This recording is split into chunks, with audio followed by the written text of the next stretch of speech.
एक खूबसूरत गांव में दो दोस्त रहते थे, अहमद और बिलाल। दोनों बचपन से साथ थे, मगर आदतों में जमीन आसमान का फर्क था। अहमद सच्चा, मेहनती और ईमानदार था, जबकि बिलाल चालाक, लालची और अक्सर झूठ बोलने वाला था। एक दिन दोनों ने फैसला किया कि शहर जाकर कारोबार करें ताकि ज्यादा पैसे कमा सकें। वो खुशी खुशी सफर पर निकल पड़े। रास्ता लंबा था, कभी धूप कभी साया, मगर दोनों अपनी मंजिल की तरफ बढ़ते रहे। रास्ते में अचानक बिलाल की नजर एक भारी थैली पर पड़ी। इसने फौरन उठा ली। जब खोला तो अंदर चमकते हुए सोने के सिक्के थे। बिलाल की आंखें चमक उठी। वाह, आज तो किस्मत खुल गई, अहमद ने संजीदगी से कहा। ये हमारा नहीं है, किसी गरीब का नुकसान होगा, हमें उसका मालिक तलाश करना चाहिए। बिलाल हंसा और बोला, तुम भी अजीब हो, जो चीज मिल जाए वो अपनी हो जाती है।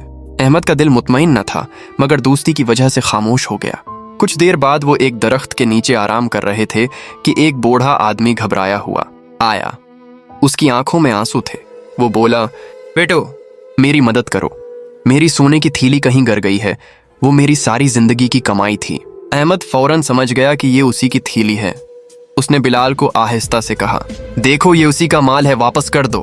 मगर बिलाल जिद पर उड़ गया, नहीं, अब ये हमारा है। अहमद परेशान हो गया। उसने सोचा कि अगर वो खामोश रहा तो ये जुल्म होगा। उसी दौरान कुछ सिपाही वहां पहुंच गए। बूढ़े आदमी ने उन्हें सारी बात बताई। सिपाहियों ने अहमद और बिलाल से पूछा, क्या तुम्हें कोई थैली मिली है? अहमद ने सच सच सब बता दिया।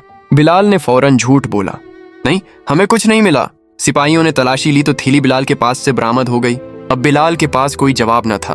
उसका चेहरा शर्मिंदगी से झुक गया। बूढ़े आदमी ने खुश होकर अपनी थैली वापस ली और अहमद से कहा, बेटा तुमने ईमानदारी दिखाई, मैं तुम्हें इनाम देता हूँ। उसने अहमद को कुछ सिक्के दिए और दुआएं दें। बिलाल को उसकी बेईमानी और झूठ की वजह से सजा मिली और वो बहुत शर्मिंदा हुआ। इस दिन उसे अपनी गलती का एहसास हुआ, मगर अब बहुत देर हो चुकी थी। अहमद ने न सिर्फ इनाम पाया बल्कि गांव में इज्जत भी हासिल की, जबकि बिलाल ने अपनी साख खो दी। सबक: ईमानदारी इंसान को इज्जत और कामयाबी देती है। बेईमानी और झूठ आखिरकार रसवाई का बास बनते हैं।